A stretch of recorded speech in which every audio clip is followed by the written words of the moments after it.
নমস্কার, কেমন আছেন সবাই? আশা করছি ভালো আছেন। আবারও একটা নতুন ভিডিও নিয়ে চলে এলাম।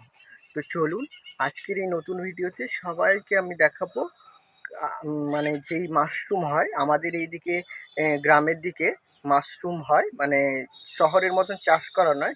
আমাদের এই খড় থেকে যেই মাশরুম হয় সেই মাশরুম তোমাদের দেখাবো।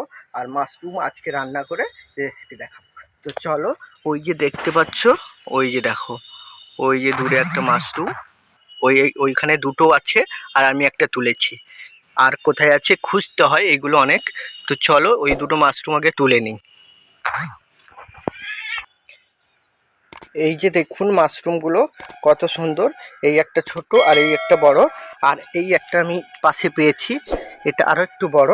এই যে অতগুলো মাশরুম পেয়েছি, দেখি আর আছে নাকি খুঁজি, তারপর আপনাদের সঙ্গে দেখাবো এটা কি করে আমরা রান্না করে খাই। এই যে ছাতুগুলো তুলে এনেছিলাম, এবার ছাতুগুলো কীভাবে ছাড়াতে হয় তোমাদের একটু দেখিয়ে দিই। ছাতুগুলো এগুলো নিয়ে এর ওপরে হালকা আঁশ আছে, আঁশটাকে তুলে নিতে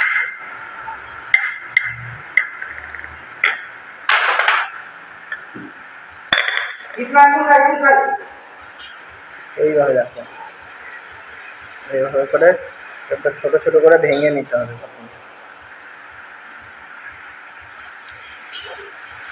এই ডাঁটাগুলো নিয়ে নেবো, ডাঁটাগুলো নিয়েছি। এবার এই ছাতুগুলো পরিষ্কার করে ধুয়ে নেব।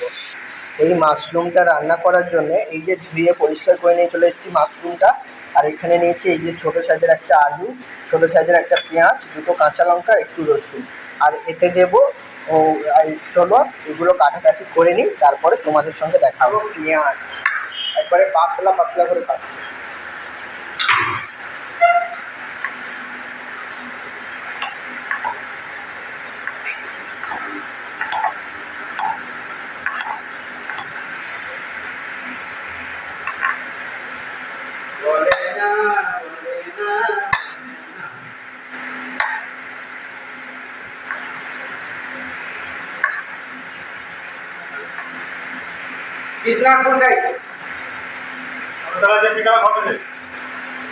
এখানে আমি কড়া বসিয়ে দিয়েছি, এবার গ্যাসটা অন করে নিলাম, গ্যাসটা জ্বালিয়ে নিয়েছি। এবার কড়াটা তাতুক, কড়াটা তাপলে তারপর রেসিপিটা শুরু করব। আর এখানে সব কাটাকুটি করে নিয়েছি। কড়াটা তেতে গেছে, এবার কড়াতে দিয়ে দেবো সর্ষের তেল। এই রান্নাটা সর্ষে তেলে করলে ভালো হয় খেতে।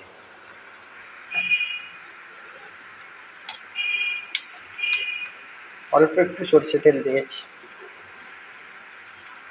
তেলটা গরম হয়ে গেছে, তেলে দিয়ে দিলাম কয়েকটা কালো জিরে,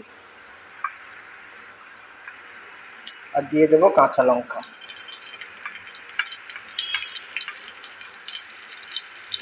দিয়ে দেবো রসুন যে কুচিয়ে রেখেছিলাম সেই রসুন কটা।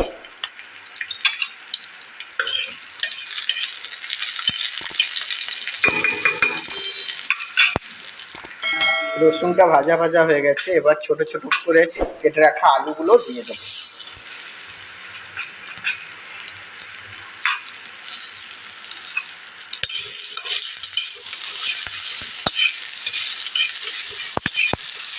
আলুগুলো একটু ভাজবো হালকা করে।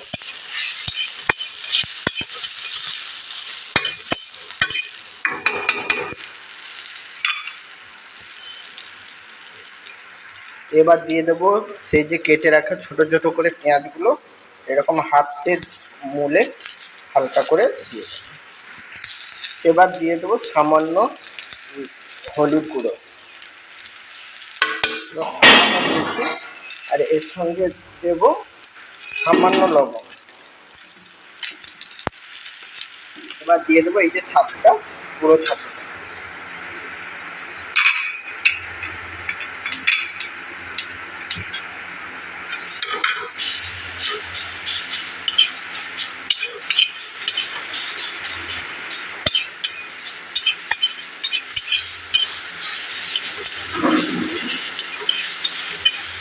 এবারে ভালো করে ছাতুটাকে ভাজবো। এই যে দেখতে পাচ্ছ মোটামুটি ছাতুটা রান্না হয়ে গেছে। এইরকম ছাতু ভাজা যদি গরম ভাতে পাওয়া যায় তাহলে এক থালা ভাত খাওয়া হয়ে যাবে।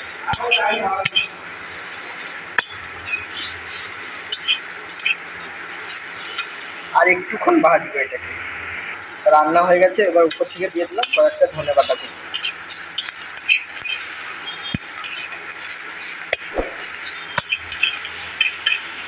চলো এবার গ্যাসটাকে বন্ধ করে দিই।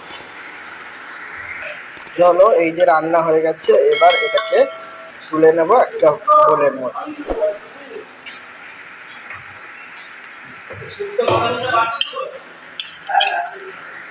এই যে রেডি হয়ে গেছে, দেখতে পাচ্ছ আমাদের ছাতু ভাজা, কত সুন্দর কালার এসছে। তো চলো এটাকে গরম ভাতের সঙ্গে খেয়ে বলছি কেমন হয়েছে। চলো ভিডিওটা এখানে মানে ভাতটা আমি বেঁধে নিই, তারপর তোমাদের সঙ্গে দেখা। দেখুন ছাতু ভাজা নিয়েছি, এখানে ভাত নিয়েছি। তো চলুন খেয়ে বলছি কেমন হয়েছে।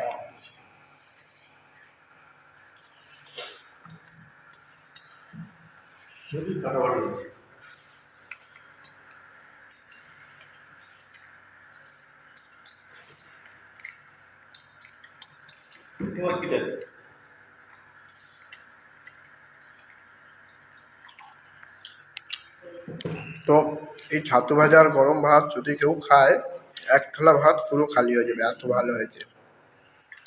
তো চলুন ভিডিওটা এখানে শেষ করছি। ভিডিওটা কেমন লাগলো জানিয়েন। ভিডিওটা ভালো লাগলে লাইক কমেন্ট শেয়ার, এবং চ্যানেল নতুন হয়ে থাকলে চ্যানেলটিকে সাবস্ক্রাইব করে আমার পাশে থাকবেন। দেখা হচ্ছে পরের একটা ভিডিওতে।